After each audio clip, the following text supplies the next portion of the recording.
Hello বন্ধুরা, আজকে আমি এজেড ব্লগস থেকে বলছি। এজেড ব্লগসে সকল বন্ধুকে অনেক স্বাগত। আজকে তৈরি করেছি নিরামিষ আলুর দম।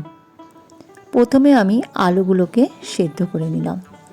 আলু সেদ্ধ করে নিলে একটু সুবিধা হয়। এরপর তেলে এটা বেশ ভেজে নেব।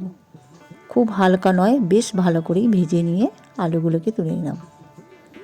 এরপর কড়াইয়ের মধ্যে আমি দিয়ে দিলাম জিরে, তেজপাতা আর একটু দিয়ে দিলাম চিনি। চিনিটা দিয়ে দিয়েছি বেশ রং করার জন্য। এরপর এটা ভালো করে আমি নেড়ে নিলাম। দেখলাম বেশ হয়ে গেছে, জিরেটাও খুব সুন্দর বেশ সেন্ট বেরোচ্ছে। আমি একটা পেস্ট করে রেখেছি, ওর মধ্যে দেওয়া আছে আদা আর টমেটো বাটা। আদা আর টমেটো বাটা একসাথে মিশিয়ে ভালো করে নেড়ে নেব, যাতে কাঁচা গন্ধ না থাকে। ভালো করে নেড়ে নিয়েছি, দিয়ে দিয়েছি কাঁচা লঙ্কা। এরপর আমি দিয়ে দেব ধনে গুঁড়ো। ধনে গুঁড়োটা একটু বেশি করেই দিলাম। ধনে গুঁড়ো দিয়ে ভালো করে আমি এবার এটাকে নাড়ব। যতক্ষণ না কাঁচা মশলার গন্ধটা ছাড়ে ততক্ষণ আমি এটাকে নেড়ে যাব।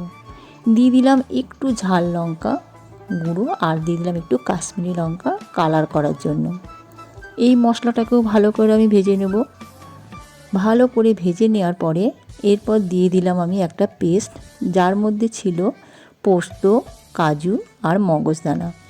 ভালো করে পেস্ট করে নিয়ে এটাও একটু নেড়ে নিলাম। আলু তো আমার সেদ্ধই করা আছে আর ভাজাও আছে।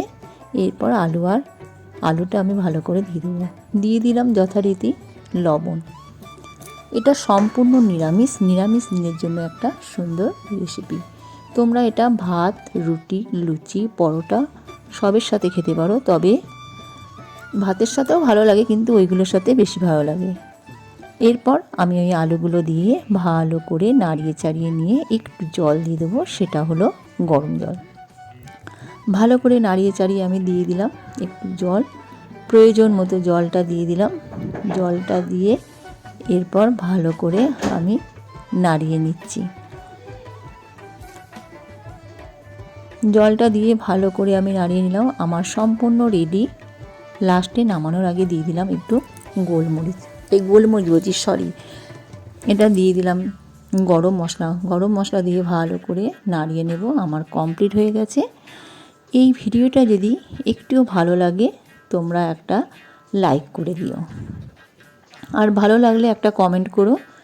দিয়ে দিলাম একটু ঘি, বেশ সুন্দর লাগে, যেহেতু নিরামিষ সেই জন্য ঘি আর গরম মশলাটা আমি দিলাম। তোমরা চাইলে ঘি দিতেও পারো, নাও পারো। আমার আলুর দম সম্পূর্ণ রেডি। আমি এবার একটা অন্য পাত্রে ঢেলে নিলাম। যারা এখনও সাবস্ক্রাইব করনি তারা আমার চ্যানেলটাকে সাবস্ক্রাইব করে দিও, কারণ প্রথমেই নতুন রান্নার নোটিফিকেশান পেয়ে যাবে। ভালো থেকো, সুস্থ থেকো।